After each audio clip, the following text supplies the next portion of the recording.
함께 기도하고 시작하겠습니다. 기도하겠습니다. 하나님 아버지, 잠언의 말씀을 듣는 시간입니다.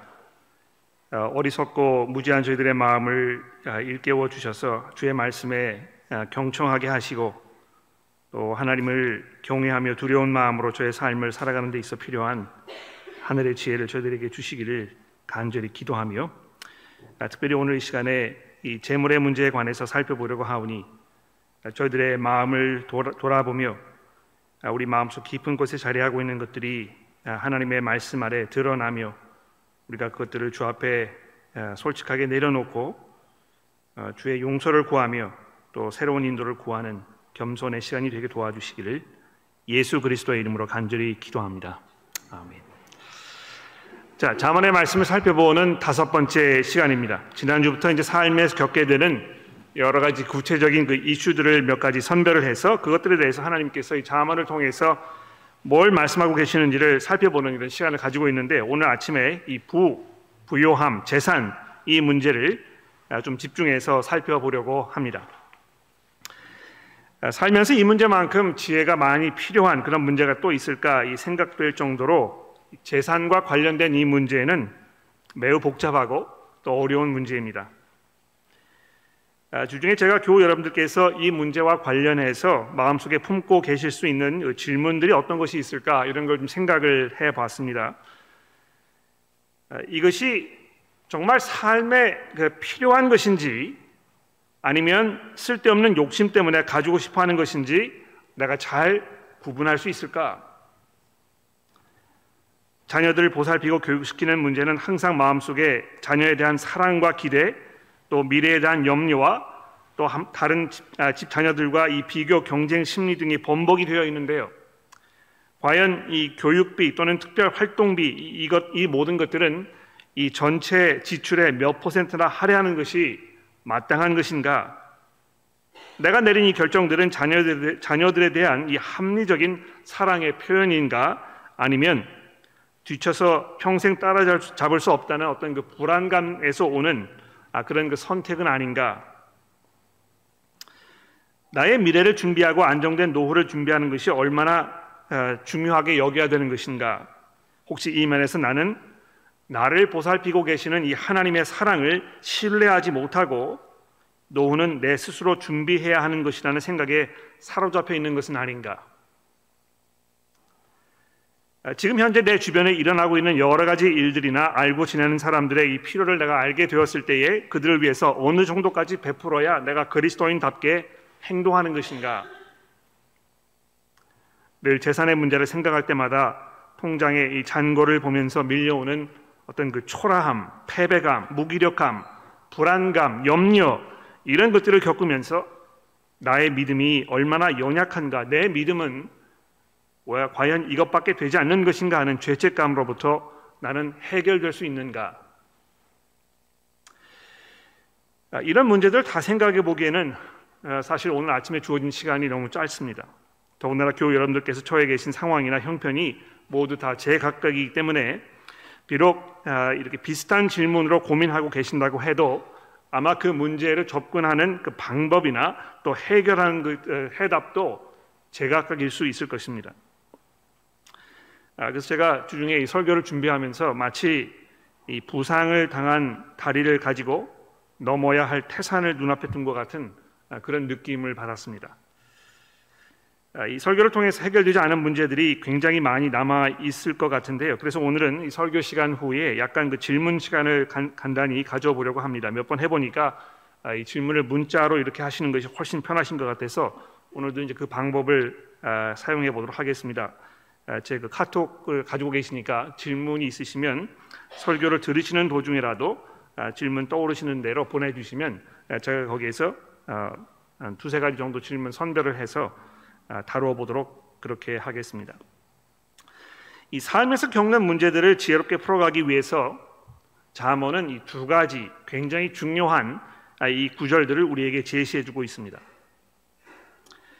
9장 10절의 말씀을 보십시오. 여호와를 경외하는 것이 지혜의 근본이요 거룩한 일을 아는 것이 명철이니라.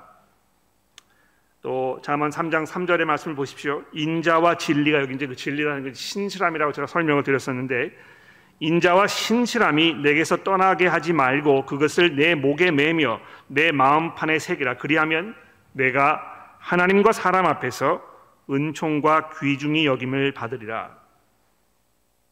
내가 과연 하나님을 향해서 참되고 진실된 이 경외심을 가지고 재산의 문제를 생각하고 있는가? 하나님을 향한 나의 믿음이, 하나님에 대해서 내가 알고 있는 이 사실들이 재산의 문제를 생각할 때 나의 삶에 아주 중요한 이 나침반의 역할을 하고 있는지, 이것을 끊임없이 스스로에게 물어보아야 할 것입니다. 이게 첫 번째가 되겠고요. 두 번째로, 하나님께서 내게 주신 재산을 가지고 나는 과연 인자와 신실함으로 사람들을 대하고 있는 것인가? 이것을 계속해서 내 자신에게 묻는 것입니다. 예수께서 이 세상에 참 빛으로 구주로 오셔서 하나님의 나라의 이 백성으로 거듭난 삶을 사는 그 새로운 길을 우리에게 제시해 주셨을 때, 복음으로 인해서 이 두 가지 중요한 이슈를 더욱 분명하고 아주 강렬하게 우리 마음속에 각인시켜 주셨는데요. 설교 후반부에 제가 이 재산에 관한 이 잠언의 지혜가 우리 성도들에게 이 복음의 진리를 통해서 어떻게 승화되어야 하는지에 대해서 살펴보도록 그렇게 하겠습니다. 근데 우선 이 잠언의 말씀이 부에 대해서 말씀하고 있는 것들 중에서 다소 예상 밖의 내용이라고 생각되는 것들을 잠시 생각해 보려고 합니다. 대표적인 예로 제가 10장 이 15절의 말씀을 적어 드렸는데, 이 부자의 재물은 그의 견고한 성이요 가난한 자의 궁핍은 그의 멸망이니라 하는 이 구절을 잘 한번 생각해 보십시오. 요즘처럼 금리가 계속 올라서 주택 융자금을 상환하기 점점 어려워지는 많은 분들의 이야기가 신문을 통해서 계속 보도되고 있습니다. 집을 렌트하는 일도 너무 어려워져서 렌트비가 하늘 높은 줄 모르고 치솟고 있는 상황을 생각해 보면, 또 사랑하는 자녀들이 좋은 교육을 받으면서 안정적으로 자랄 수 있는 이 환경을 제공해 주는 것이 너무너무 이렇게 힘에 부치게 느껴질 때, 이 부자의 재물이 견고한 성이라는 이 말씀이 더욱 확 마음속에 와 닿는 것 같습니다. 야, 나는 이 성이 없는 것이구나. 나는 그저 초라한 이 초막살이에서 이 모진 풍파를 그대로 다 맞으면서 살아가야 하는 나의 이 초라함이 참 어렵다. 이렇게 많이들 느끼지 않을까 생각합니다. 14장 20절의 경우도 마찬가지입니다. 보십시오. 가난한 자는 이웃에게도 미움을 받게 되나. 가난한 것도 참 서러운데요, 가난하기 때문에 이웃에게도 미움을 받는다 하는 이 잠언서의 이 말씀이 그 가슴에 빗으로 와서 꽂히는 것입니다. 그런데 부요한 자는 친구가 많으니라, 이렇게 되어 있습니다. 제가 보면 이 삶에서 일어나는 이 보편적인 경험들을 아주 날카로운 시각으로 관찰하고 살핀 그런 지적이 아닌가 생각합니다. 이 경제적 여유는 사람을 사귈 시간을 제공해 줄 뿐만이 아니고, 내가 가까이 하고 싶은 사람의 마음을 얻는데도 매우 요긴하다고 이렇게 지적해 주고 있는 것입니다. 그러니까 이런 구절들을 보면 이 부의 가치를 인정할 뿐만이 아니고 이것을 적극적으로 지지하는 것처럼 이렇게 보이는 그런 말씀이 분명합니다. 여러분, 개미에게 가서 부지런함을 배워야 하는 그 이유가 무엇입니까? 지난주 보신 그 잠언 6장 말씀에 보시면 개미들이 먹을 것을 여름 동안에 준비하여 추수 때에 양식을 모으기 때문이라고 이렇게 하지 않았습니까? 이 잠언은 미리미리 준비하고 근면하게 일하면서 경제적인 면에서 규모 있고 책임감 있게 사는 그 삶이 지혜로운 삶이라고 우리에게 계속해서 말씀해주고 있습니다. 그러니까 이 믿음이 있으면 하나님께서 다 알아서 해주실 것이기 때문에 경제적인 문제는 염려하지 않고 신경 쓰지 않으며, 또 그 부분에 대해서는 내가 아무런 대책이나 생각이 없다 이렇게 말씀하시면서 나는 그저 오직 믿음으로 사는 것이다 이렇게 이야기하시는 분들 계시다면, 이 잠언의 말씀을 잘 들으시면서 생각을 바꾸셔야 할 것입니다. 어떤 경우에 이 기독교인임에도 불구하고 내가 세상적인 것으로부터 등을 돌려 살아야 한다고 생각을 하셔서 이 경제 문제를 생각하고 계획하고 염려하는 것을 매우 불경건한 것으로 생각하시는 분도 계시는 것 같습니다. 굉장히 어떤 이 불교적 사고 방식의 영향 때문이라고 생각이 되는데요. 재물 그 자체를 부정한 것으로 여겨서 금보기를 돌같이 하라는 이 일종의 금욕주의적 생각이 굉장히 마음속에 깊이 자리하고 있고 마치 그것이 경건의 척도인 것처럼 이렇게 생각되는 그런 일들이 굉장히 보편적인 것 같습니다. 교회 안에서. 그런데 여러분, 물욕은 재산을 많이 소유하고 있지 않다고 해서 사라지지는 않습니다. 가난 속에 살고 있어도 탐심은 여전히 우리를 괴롭히고 있습니다만 바울 사도는 이 물질적 풍요로움 속에 살고 있어도 내가 그것을 많이 누리면서 살고 있어도 그것들로부터 자신을 지킬 수 있는 법을 복음을 통해서 내가 알게 되었다고 빌립보서 4장에서 말씀하고 있지 않습니까? 4장 11절 말씀을 보십시오. 어떤 형편에든지 나는 자족하는 것을 배웠노니. 그러니까 여기 이제 어떤 형편이라는 이것이 그저 경제적으로 어렵고 빈궁하고 모자르는 이런 그 절박한 상황만을 말하는 것이 아니고 보십시오. 나는 비천에 처할 줄도 알고 풍부에 처할 줄도 알아. 모든 일 곧 배부름과 배고픔과 풍부와 궁핍에 처할 줄 아는 일체의 비결을 배운 것이다. 내게 능력 주시는 자 안에서 내가 모든 것을 할 수 있느니라. 그러니까 이거는 뭐 어떤 나에게 불가능이 없다는 이런 말씀하는 것이 아니고 내가 그리스도 안에 있기 때문에 모든 형편에서 내가 감사함으로 또 여유 있게 내 삶을 살 수 있는 그 삶의 지혜를 내가 그리스도의 복음을 통해서 알게 되었다는 것을 바울 사도가 지금 고백하고 있는 것입니다. 그리스도의 복음이 재산의 문제에 대해서 성도들이 어떤 마음과 생각으로 살아야 할지를 아주 분명하게 밝혀주고 있습니다만 그리스도께서 오셔서 복음을 선포하시기 이전에 하나님께서 이미 잠언을 통해서 후에 복음을 통해 하시려 했던 말씀을 아주 분명하게 드러내셨던 것입니다.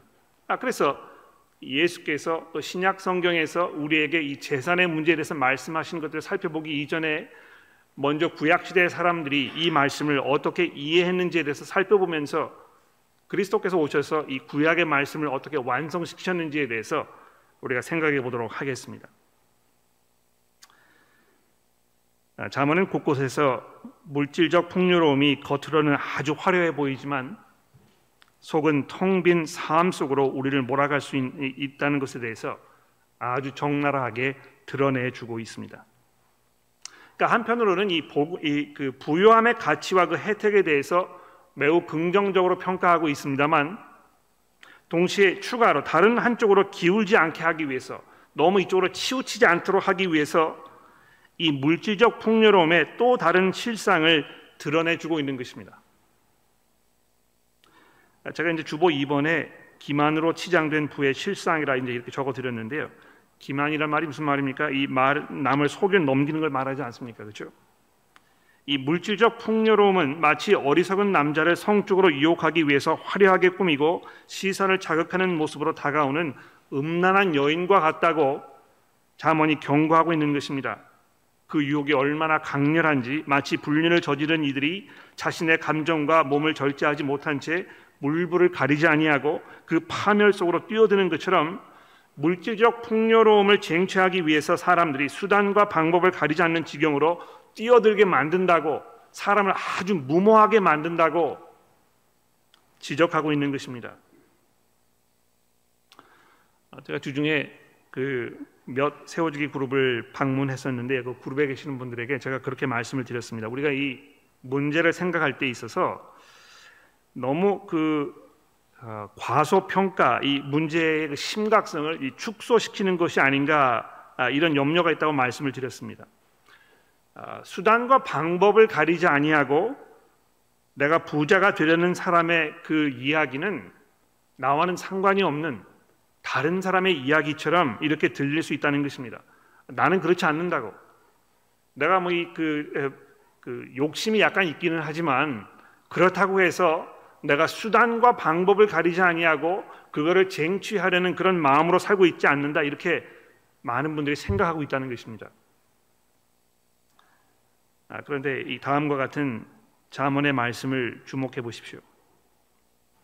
한결같지 않은 저울추와 한결같지 않은 되는 여호와께서 다 미워하시느니라. 속이고 취한 음식물은 사람에게 맛이 좋은 듯하나 후에는 그 입에 모래가 가득하게 되리라.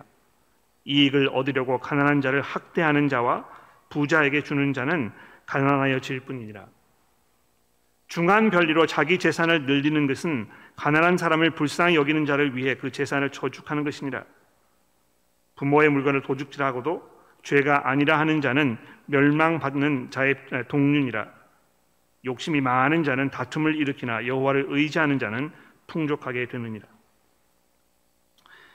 여러분, 이런 모든 구절들은 우리 스스로에게 조금이라도 경제적 이득이 된다면 다른 사람에게 피해를 입히는 것에 무감각해진 사람들의 마음을 꼬집어 들추어내주는 그런 구절들입니다. 얼마나 다양한 방법으로 대수롭지 않게 사람들이 자기의 이익을 취하기 위해서 이 변칙적인 공의롭지 않은 계속 타협해야 하는 이런 선택들을 하고 있는지 툭툭 지나가는 말로 이렇게 던지면서 지적하고 있습니다만, 아마 이것이 어떤 경우에는 여러분들의 마음속에 와서 깊이 꽂힐 수 있을 것 같아요.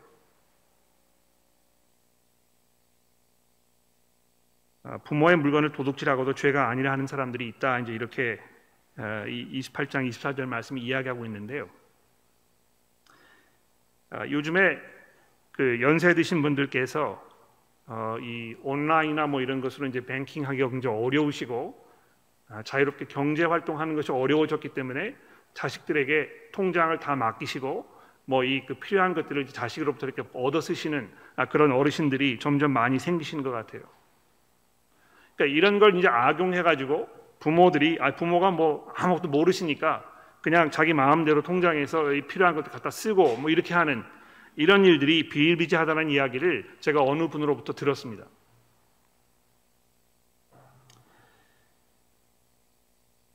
정직이나 공평, 사랑이나 관용, 평화 등을 조금씩 포기하더라도 나에게 이득이 되는 일이면 선뜻 나서서 자신을 정당화하는 습관이 우리 마음속에 점점 깊이 자리하고 있는 것처럼 보입니다.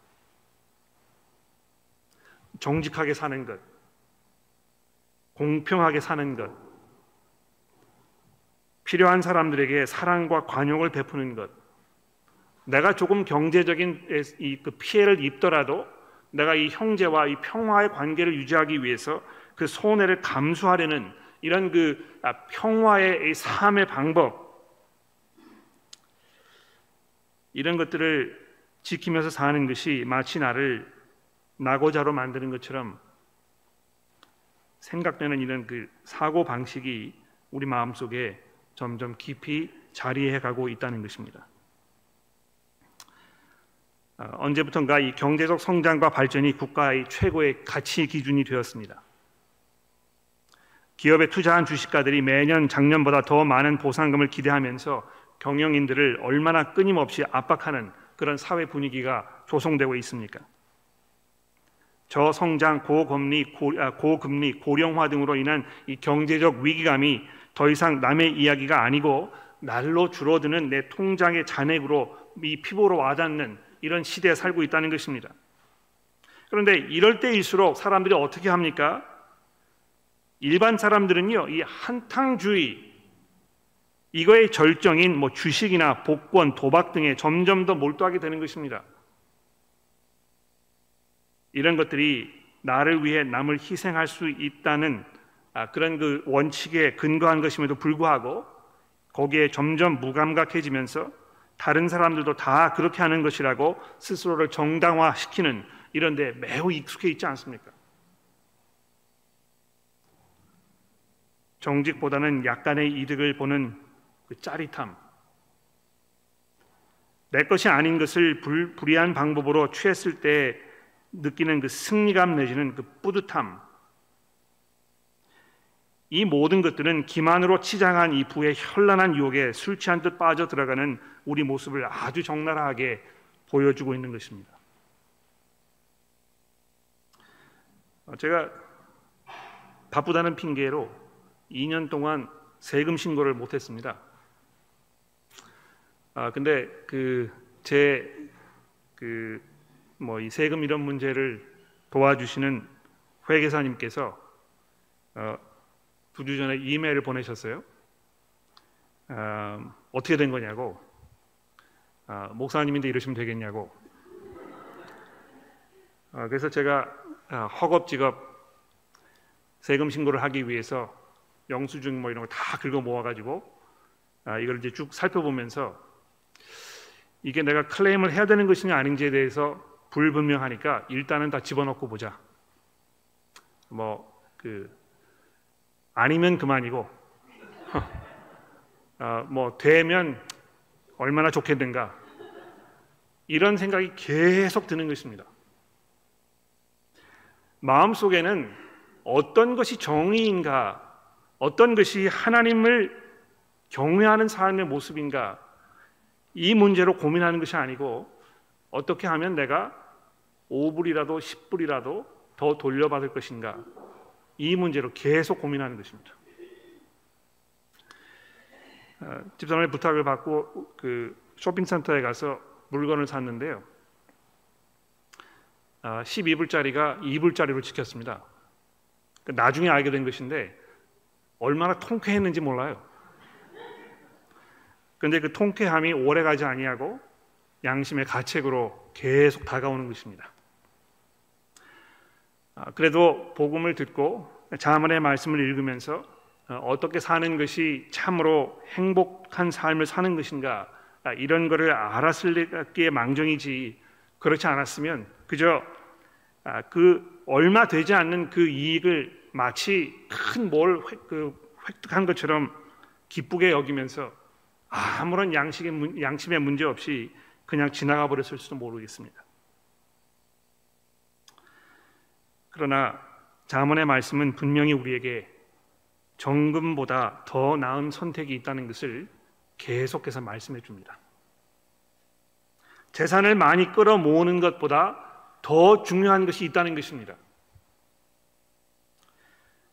마태복음 6장에 예수께서 이렇게 말씀하지 않으셨습니까? 그러므로 염려하여 이르기를 무엇을 먹을까, 무엇을 마실까, 무엇을 입을까 하지 말라. 이는 다 이방인들이 구하는 것이라. 너희 하늘 아버지께서 이 모든 것이 너희에게 있어야 할 줄을 아시느니라. 여러분, 제가 설교 준비하면서 이 32절의 말씀을 읽다가 눈물이 울컥했습니다. 너희 하늘 아버지께서 이 모든 것이 너희에게 있어야 할 줄을 아시느니라.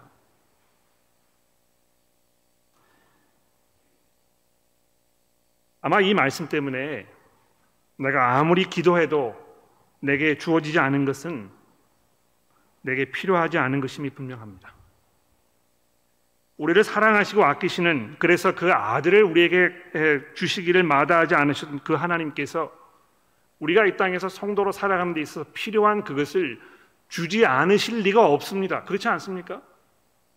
여러분께서 마음속에 죄의 문제로 고민하면서 살고 계신다고 해도 하나님께서 여러분에게 허락해 주신 이 자녀들을 바라보았을 때 좋은 것을 주기 원하는 마음이 있다면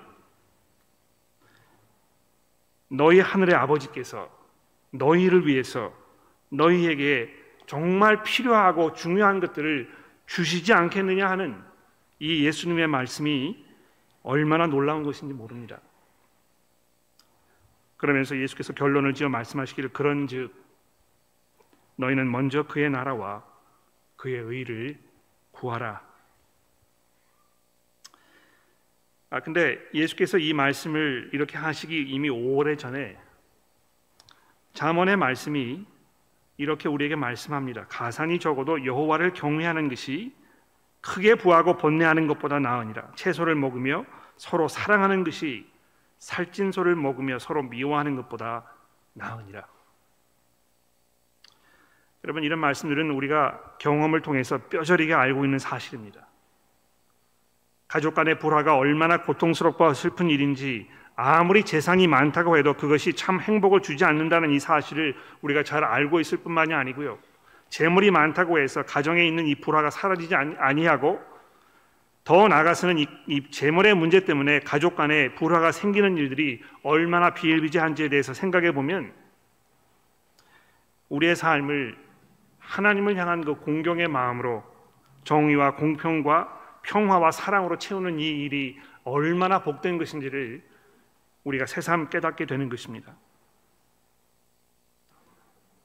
다음 구절을 생각해 보십시오. 마른 떡 한 조각만 있고 화목하는 것이 제육이 집에 가득하고 다투는 것보다 나으니라.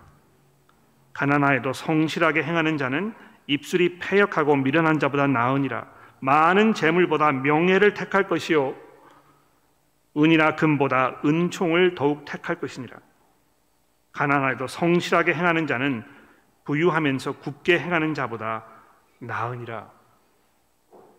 여러분, 이것들을 종합해 보면 이 잠언의 말씀이 하고 있는 이 재산에 관한 지혜의 말씀은 인자와 신실함으로 내 삶을 가득가득 채워가는 것이 많은 재산을 축적하는 것보다 훨씬 더 중요한 원칙이라는 이 두 번째의 그 원칙을 우리에게 강조해 주고 있는 것입니다.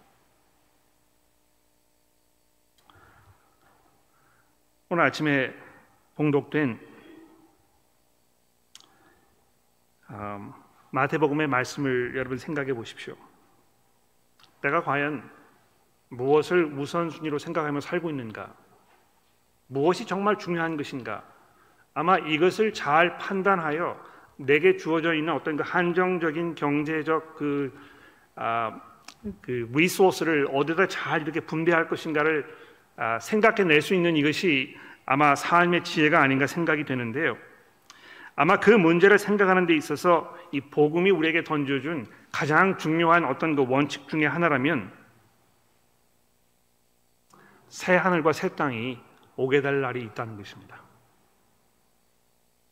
그러니까 예수께서 그렇게 말씀하셨죠. 오늘 그 마태복음 19장의 말씀을 잠깐 좀 살펴보십시다.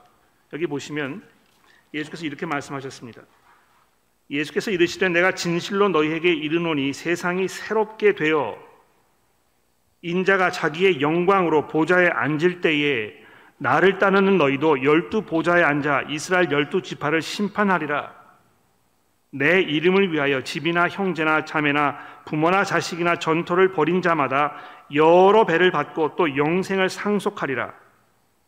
이것이 복음이 우리에게 약속하고 있는 이 소망의 어떤 그 증거입니다.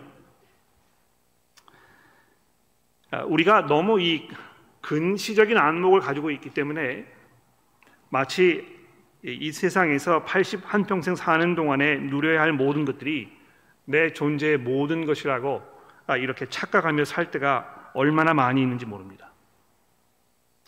그러나 부활하신 그리스도께서 아주 분명하게 여러분과 저에게 지금 선포하고 계시는 이 복음의 약속이 무엇입니까?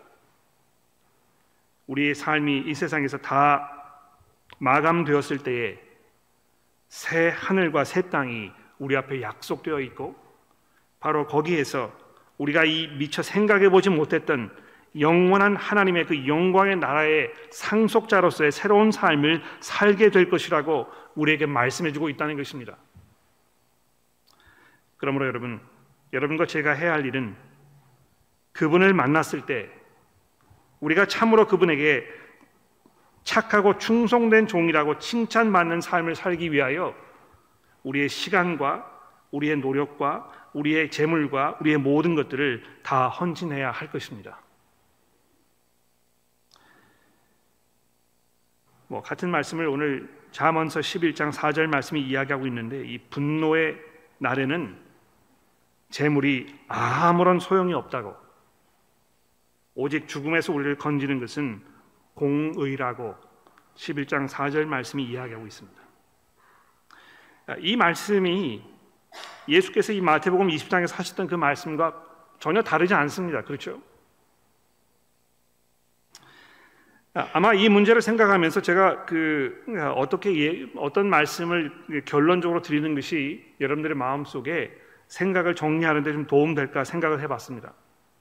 제가 사실 이 주제에 대해서 그렇게 많이 이야기하지 않습니다만 오늘 한 1분 정도 이 헌금의 문제에 대해서 말씀드리고 정리를 해보도록 하겠습니다. 너희가 먼저 그 나라와 그 의를 구하라 이렇게 이야기하셨던 예수의 말씀을 들어보았을 때 우리가 정말 하나님의 복음을 위해서 얼마만큼 내게 주어진 이 재산, 이것을 너그러운 마음으로 선뜻 사용하고 있는지 돌아보기 원합니다. 작년에 저희 교회 총 헌금액이 약 한 110만 불가량 됐었습니다. 저희 교회 출석하고 계시는 모든 성인들의 숫자를 종합해 보면 약 한 700여 명가량 되시는데요. 100만 불을 700명으로 나누기를 하면 얼마가 되겠습니까? 한 사람당 약 한 1,500, 600불 정도 되는 것입니다. 그렇죠? 그러니까 1년에 교우 한 분이 헌금하시는 금액이 약 한 1,500불가량 되는 것인데요. 그 1,500불을 일주일 단위로 나눠서 쪼개 생각해 보면 일주일당 교우분 한 분께서 평균적으로 30불 미만의 헌금을 하고 계시는 것입니다. 제가 며칠 전에 스트라스필드에서 어느 분과 점심 식사를 하면서 식당에서 밥을 먹었더니 두 사람이 59불이 나왔습니다. 선뜻 점심을 먹는 문제에 있어서 별 생각하지 아니하고 지출하는 금액이 하나님의 나라를 위해서, 내가 복음을 위해서 사용하는 그 금액보다 몇 배가 된다면 아마 제 마음속에 있는 어떤 우선순위에 어떤 문제가 있지 않나 하는 것을 내 스스로 물어보는 것이 그렇게 어긋난 일은 아니라고 생각합니다. 이것은 제가 여러분들에게 헌금을 많이 하시라고 말씀드리는 것이 아니고, 여러분들의 마음 가운데 하나님을 향한 그 생각, 하나님의 그 영광과 그분의 그 위대함과 그분의 은혜와 사랑을 돌아보는 그 삶의 어떤 그 시각이 얼마만큼 잘 반영되어 있는가를 돌아보는 게 중요하다는 것입니다. 그리고 그러한 이 하나님에 대한 여러분의 믿음이 매일매일의 삶 속에서 형제 자매들을 향한, 주변에 있는 사람들을 향한 사랑과 신실함으로 어떻게 나타나고 있는지 잘 돌아볼 수 있게 되시기를 간절히 기도합니다. 아멘. 자, 제가 이제 드리려고 하는 말씀을 다 드렸습니다. 잠시 기도한 후에 질문이 있으시면 질문을 받도록 하겠는데요. 질문이 있으시면 저에게 문자로 보내주시면 감사하겠습니다. 기도하겠습니다. 하나님 아버지, 부활하신 그리스도께서 하나님의 보좌 우편에 앉으셔서 이 온 세상을 호령하시며 저희들을 주의 자녀로 부르셔서 이 땅에서 하나님의 나라를 소망하며 살게 하셔서 감사합니다.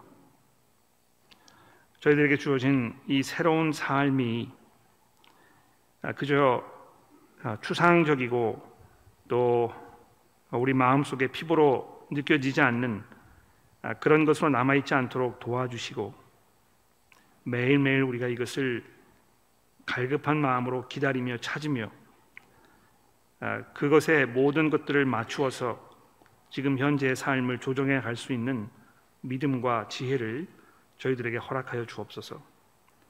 하나님, 특별히 이 재정의 문제를 생각하는 데 있어서 내가 과연 어디에 얼마만큼의 지출을 하고 있으며 우리가 어떻게 과연 지혜롭게 우리의 삶을 살 수 있는지를 보는 문제에 있어서 하나님께서 주시는 이 지혜를 잘 찾아보게 하시고, 그래서 우리의 삶이 정말 하나님 앞에 아름다운 제물로 바쳐지며 주께서 우리를 부르셨을 때에 정말 착하고 충성된 종이라고 칭찬하시는 그 칭찬의 자리에 나아갈 수 있도록 우리 모두를 인도하여 주옵소서. 예수 그리스도의 이름으로 간절히 기도합니다.